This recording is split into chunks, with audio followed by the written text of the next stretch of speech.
Assalamualaikum warahmatullahi wabarakatuh. Apa kabar semuanya? Semoga selalu sehat dan semangat terus belajarnya ya. Bagaimana? Sekarang sudah siap belum untuk belajar episode yang baru?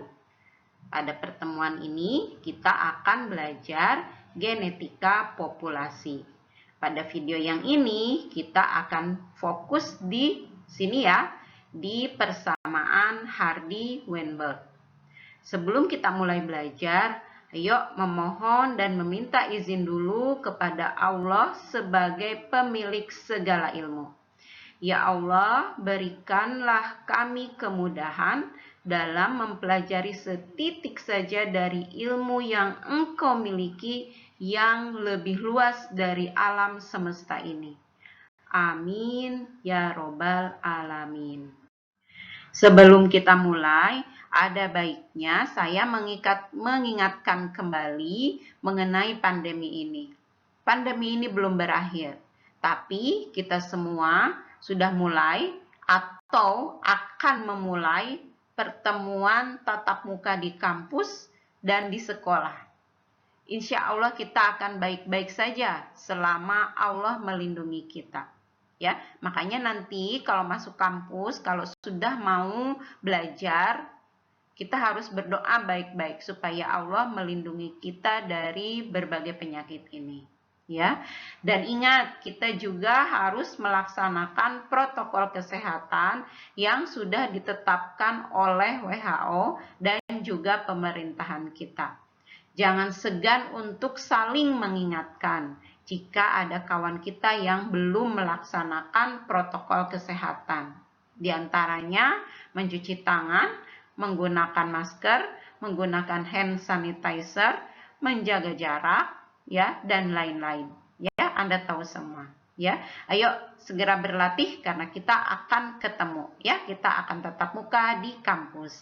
Sampai ketemu nanti ya di kampus ya. Nah, sebelum kita mulai genetika populasi, materi genetika populasi, ada baiknya saya mengingatkan kembali definisi populasi. Ya, lengkapnya Anda bisa pelajari di ekologi. Ya, nah populasi itu merupakan kelompok individu.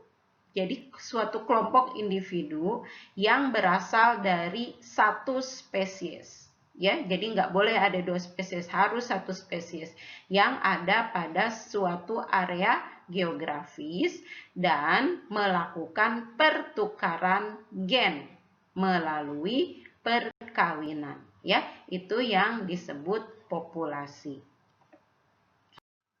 Namanya saja genetika populasi.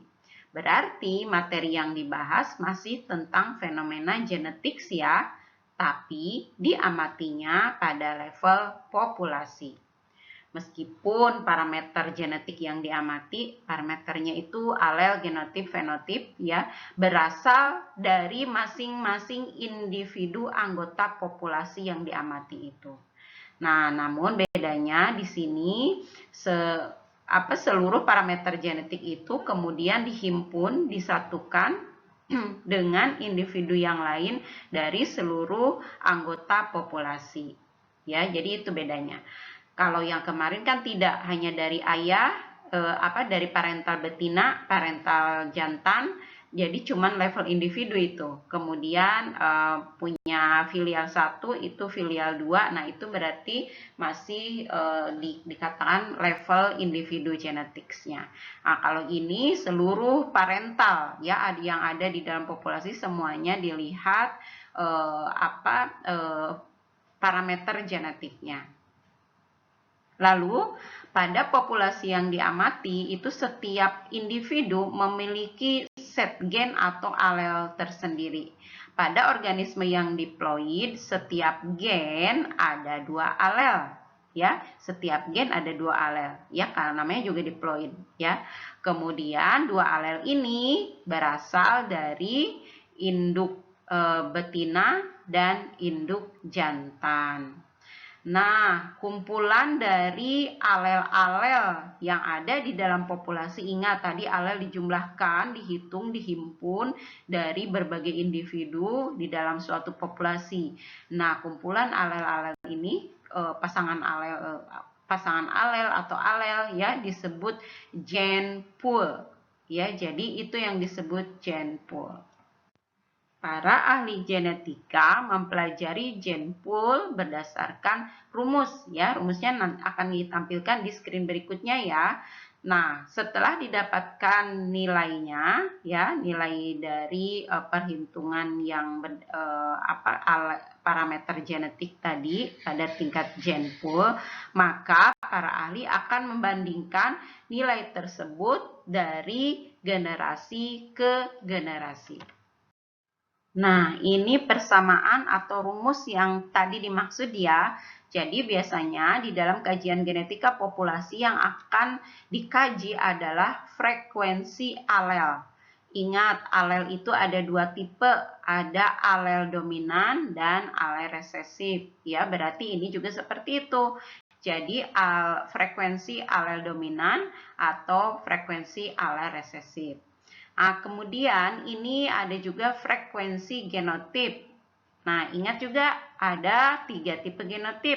Jadi ada frekuensi genotip homozigot dominan, frekuensi genotip homozigot resesif, dan frekuensi genotip heterozigot. Ya, dan sebenarnya biasanya juga ada juga kajiannya pengamatannya mengenai frekuensi fenotipnya ya. Nah, menghitungnya jangan salah ya. Ketika kita menghitung alel ya, jangan samakan dengan menghitung gen. Kemudian ketika kita menghitung alel, jangan yang hanya di satu genotip, tapi lihat juga di genotip yang lain di dalam populasi tersebut apakah ada alel yang dimaksudkan ya. Nanti kita lihat persisnya seperti apa. Kita langsung ke soal latihan ya. Pada suatu populasi mahasiswa yang terdiri dari 100 orang, dilakukan di populasi ini PTC tester atau peniltiokarbamid ya. PTC ini bisa beda responnya pada setiap orang. Ada yang merasakan pahit, ada yang tidak merasakan pahit. Yang merasakan pahit biasanya membawa T besar ya, alel T besar. Jadi ada 64 orang PTC tester dengan genotip T besar dan ada 32 orang yang merasakan PTC tester dengan genotip T besar T kecil. Nah, ini yang 4 orang tidak bisa merasakan PTC. Jadi nggak ada rasanya buat yang 4 orang ini. Dia bergenotip T kecil, T kecil. Nah, tadi seperti dikatakan sebelumnya, kalau kajian genetika populasi yang dipertanyakan adalah frekuensi alel dan frekuensi genotip. Nah, sekarang kita akan jawab dulu nomor 1 ya, yang ini. Jadi yang ditanya adalah frekuensi alel T kecil. Ya, jadi ini frekuensi alel T kecil. Ya, ini alel T kecil. Frekuensi alel T kecil. T kecil ini hanya adanya bukan di genotip yang ini saja. Ya, jadi bukan dari yang 4 orang ini saja, tapi juga didapatkan dari T besar T kecil yang dimiliki oleh 32 orang. Ya, bagaimana cara menghitungnya? Jadi ada 4 orang yang memiliki 2 T, ya, ditambah dengan ada 32 orang yang memiliki 1 T. Ya, karena ini yang satunya dia T besar. T besarnya tidak dihitung untuk menghitung T kecil. Ya. Nah, kemudian dibagi dengan total seluruh gen yang ada, maksud saya seluruh alel yang ada di populasi. Nah, orangnya ada 100 orang. Tapi karena kita ini lagi berbicara alel, berarti 100 orang ini memiliki 2 alel dikali 100 ya. 2 kali 100. Jadi 200. Begitu ya. Nah, ini sama dengan 8 ditambah 32 dibagi 200. Sama dengan 40 per 200. Ya, ini sama dengan 0,2 atau 20%. Sekarang kita jawab soal yang kedua. Yang ditanya adalah frekuensi genotip T kecil, T kecil. Ya, T kecil, T kecil. Nah, ini T kecil, T kecil hanya ada di di 4 orang ini. Yang 32 orang ini dia tidak membawa genotip T kecil, T kecil. Yang dia bawa adalah T besar, T kecil. Berarti ini tidak masuk dalam perhitungan. Maka ini sama dengan 4 orang dibagi total individu yang membawa alel, seluruh alel ya, bukan T kecil saja, tapi semuanya. Berarti totalnya ada 100. Ini artinya 100 per 100. Ini sama dengan 0,04 atau sama dengan 4%. Nah, sekarang bagaimana jika ini yang ditanya adalah T besar? Yang ini juga yang ditanyakan T besar, T besar. Ya. Nah, berarti ini frekuensi alel yang ditanyakan adalah T besar. T besar ada di sini dan ada di sini. Jadi, ada 32 orang yang membawa 1 T besar dan ada 64 orang yang membawa 2 T besar. Ya, karena dia T besar, T-nya ada 2. Kemudian dibagi total alel, ini dibagi 200. Begitu ya. Berarti ini sama dengan, kenapa 200? Karena orangnya ada 100 dan ini diploid, berarti ada 2 pasang alel ya. Berarti adanya 200. Ini berarti 32 ditambah 128.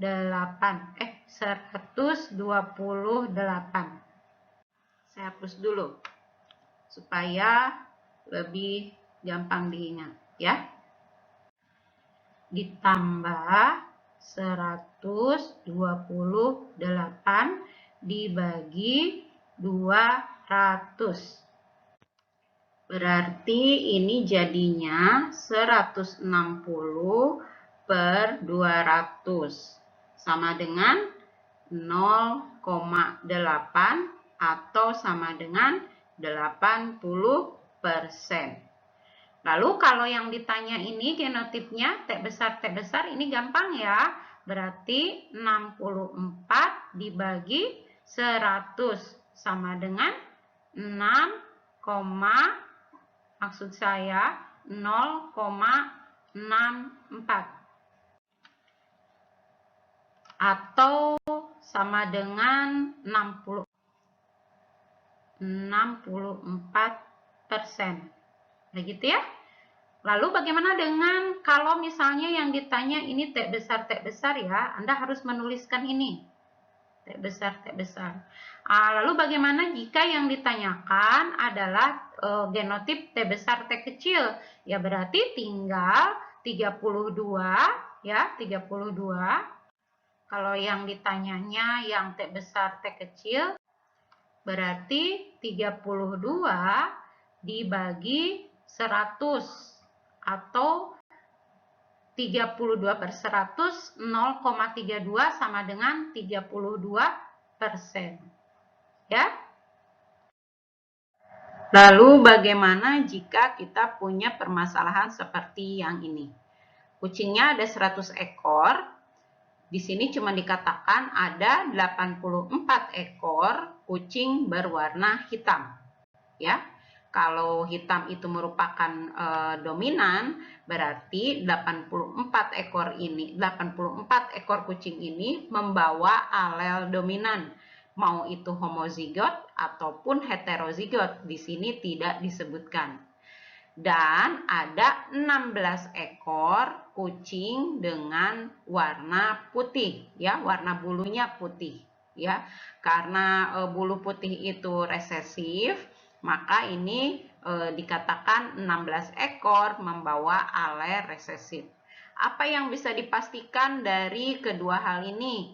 Pertama, yang bisa dipastikan adalah frekuensi dari fenotip hitam. Frekuensi dari fenotip hitam adalah 84/100 atau 84% atau 0,84. Kemudian fenotip putihnya, frekuensi fenotip putih adalah 16/100, artinya 0,16 atau 16%. Berdasarkan fakta yang ada di sini, ya, sudah ada frekuensi fenotip, sudah ada fenotip hitam dan fenotip putih, ya. Bisakah kita menduga seluruh alel yang frekuensi seluruh alel yang ada di dalam populasi? Kalau hanya berdasarkan ini saja, kita tidak bisa menduganya, ya.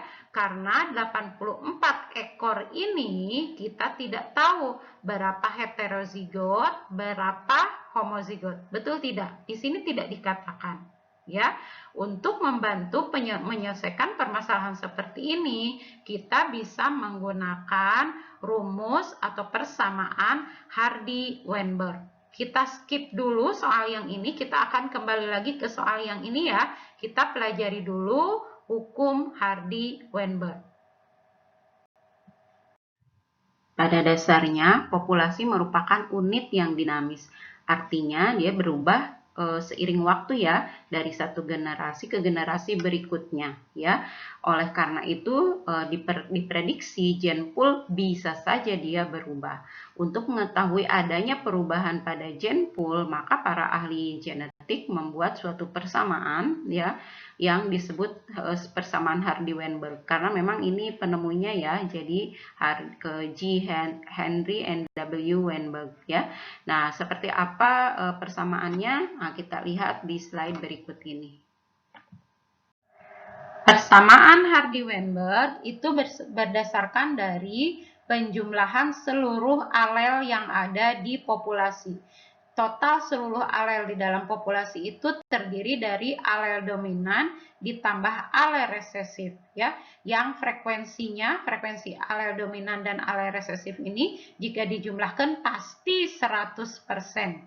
Kalau 100% itu artinya 1 ya. Jadi P tambah Q sama dengan 1, di mana P adalah frekuensi alel dominan dan Q adalah frekuensi alel resesif.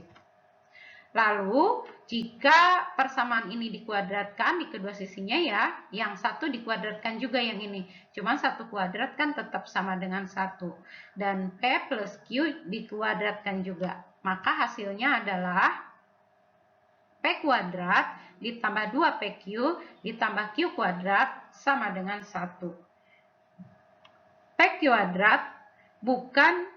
kuadrat bukan menunjukkan frekuensi dominan alel lagi ya, tapi ini menunjukkan frekuensi genotip homozigot dominan. Yang ini frekuensi genotip homozigot resesif. Yang ini homozigot, maksud saya genotip heterozigot. Ya, jadi seperti ini. Jadi P kuadrat, yang ini homozigot dominan. Ya, kalau contoh yang sebelumnya sudah kita selesaikan, yang mengenai PTU berarti T besar. Yang ini T besar T kecil ya, yang 2PQ ya. Sedangkan yang Q kuadrat itu T kecil. Karena dia genotip homozigot resesif. Nah, syarat untuk berlakunya hukum Hardy-Weinberg adalah ini harus dipenuhi kelima-limanya supaya persamaan tadi dapat diaplikasikan. Yang pertama adalah jumlah populasinya ya besar ya. Jadi populasinya besar, kemudian terjadi random mating, perkawinan acak ya. Dan kemudian yang ketiga tidak ada mutasi, kemudian yang keempat tidak ada migrasi, yang kelima tidak ada seleksi alam. Nah, pengamatan untuk berlakunya Hardy-Weinberg ini, yang pertama ini kan populasinya harus besar, ini mudah dipenuhi. Tapi yang kedua, kalau pada manusia ini tidak bisa dipenuhi, perkawinan acak, ya. Kalau pada hewan, tumbuhan ini memungkinkan ya untuk terjadinya perkawinan acak. Kemudian yang ketiga, tidak ada mutasi. Ini baik hewan, tumbuhan, manusia, bakteri, tidak mungkin ketika ini ada di lingkungan baru tidak ada mutasi, tidak mungkin. Kemudian ini tidak ada migrasi, ini lebih-lebih tidak mungkin, apalagi pada manusia ya. Manusia kesana kemari naik pesawat itu kan melakukan migrasi ya. Kemudian tidak ada seleksi alam, ini juga tidak mungkin ya, karena seleksi alam itu ya terjadi setiap harinya ya. Nanti kalau mau jelas lagi mengenai seleksi alam, belajarnya nanti di evolusi ya. Jadi supaya persamaan Hardy-Weinberg itu bisa diaplikasikan, syarat yang ini harus bisa dipenuhi. Dan ini sebenarnya sulit untuk mendapatkan kelima syarat ini sekaligus, kecuali ini dilakukan pada skala lab ya, pada hewan yang berukuran kecil, misalnya seperti Drosophila ya, itu memungkinkan bisa dilakukan hukum Hardy-Weinberg. Tapi ingat, jumlah populasinya harus besar ya. Kalau di lab kan sebenarnya random mating, kalau hewan kan masih memungkinkan. Kalau di lab ya pasti tidak ada migrasi, kemudian alam juga dibuat stabil, jadi kemungkinan mutasinya menjadi sangat rendah ya. Jadi seperti itu, ini syaratnya ya. Sekarang kita akan kembali ke soal yang tadi kita pending ya. Nah, ini dia tadi soal yang tadi kita pending ya. Sekarang kita akan mengacu ke rumus Hardy-Weinberg ya. Jadi kita akan menggunakan kedua rumus ini ya, meskipun kedua rumus ini sama, prinsipnya sama gitu, tapi ternyata ini digunakan dengan cara yang berbeda ya. Seperti diketahui tadi apa yang tidak bisa dipastikan adalah genotip dari ekspresi hitam ya, sedangkan yang ekspresi putih itu bisa dipastikan karena dia resesif. Dan di sini sudah dituliskan ya bahwa frekuensi fenotip resesif atau frekuensi fenotip putih ya, pasti genotipnya B kecil adalah 16/100 sama dengan 0,16 ya. Jadi kalau tidak ada dituliskan di soalnya 0,16 ya, kita sudah harus tahu bahwa frekuensi fenotip yang resesif seperti di sini yang bulu putih itu artinya seluruh jumlah bulu putih dibagi total populasi, yaitu 0,16. Dan ini berarti genotipnya adalah B kecil. B kecil ini adalah dilambangkan dengan Q kuadrat ya. Nah, kita hitung sekarang frekuensi alel B besar dan B kecil. Karena B besar belum pasti ya, karena B besar itu, kalau yang B besar dipastikan ini B besar dan B besar B kecil. Kita tidak tahu berapa jumlahnya. Sedangkan kalau yang putih, yang ini ya, kalau yang putih itu dipastikan B kecil. Makanya kita bisa memprediksi bahwa 0,16 ini pasti B kecil dan pasti dia Q kuadrat ya. Jadi sekarang frekuensi fenotip homozigot resesif B kecil ya sama dengan Q kuadrat sama dengan 0,16 ya. Dan ini artinya 0,16 ini Q kuadrat 0,16 artinya Q-nya adalah 0,4. 0,4 dari mana? Dari akar 0,16 gitu ya. Nah, kalau Q sudah diketahui 0,4, kita pindah memakai rumus yang ini ya. Berarti kita mau cari P. Oh, tapi sebelumnya berarti kita sekarang sudah tahu frekuensi alel dari alel resesif B kecil ya. Jadi itu adalah Q ya. Frekuensi fenotip alel resesif B sama dengan Q sama dengan 0,4. Kalau sudah tahu 0,4 maka gampang kita mencari frekuensi alel B besar yaitu P kecil karena tinggal 1 dikurangi Q sama dengan P ya. Jadi begini, frekuensi fenotip alel dominan B besar sama dengan 1 dikurangi 0,4 ya, 0,4-nya dari sini sama dengan 0,6. Ya, jadi frekuensi ini sudah terjawab ya, frekuensi alel B besar ini 0,6 dan frekuensi alel B kecil yang ini 0,4. Nah, sekarang kita akan menghitung frekuensi genotip ya. Ini frekuensi genotip dari B besar yang diminta dihitung ya, dan B besar B kecil. Seperti yang sudah dikatakan sebelumnya, B besar ini frekuensinya ditunjukkan dengan P kuadrat, sedangkan genotip untuk B besar B kecil itu frekuensinya ditunjukkan dengan 2PQ. Kita sudah punya nilai Q dan nilai P ya. Untuk mengetahui P kuadrat, frekuensi genotip B besar berarti P kuadrat berarti 0,6 dikuadratkan sama dengan 0,36. Jadi frekuensi fenotip homozigot dominan B besar itu sama dengan P kuadrat sama dengan 0,36. Sedangkan untuk yang B besar B kecil ini 2PQ. 2 dikali P 0,6 dikalikan Q 0,4 ya. 2 kali 0,4 dikali 0,6 sama dengan 0,48 ya. Nih. Nah, sekarang kita lihat, kita buktikan betul enggak ini penjumlahannya sama dengan 1. 0,48 2PQ ya ditambah 0,36 P kuadrat dan Q kuadratnya 0,16 sama dengan 1 ya. 0,48, 0,16 dan 0,36 ya. Nah, ini untuk latihan Anda dikumpulkan di Google Classroom ya. Jadi populasinya ada 100. Ya, cuman ini genotipnya menggunakan alel ganda. Anda sudah mempelajari alel ganda di kuliah bagian pertama ya. Jadi sebenarnya alel ganda itu mengikuti hukum Mendel juga. Jadi kita bisa kalau supaya tidak bingung, tidak terkecoh ya.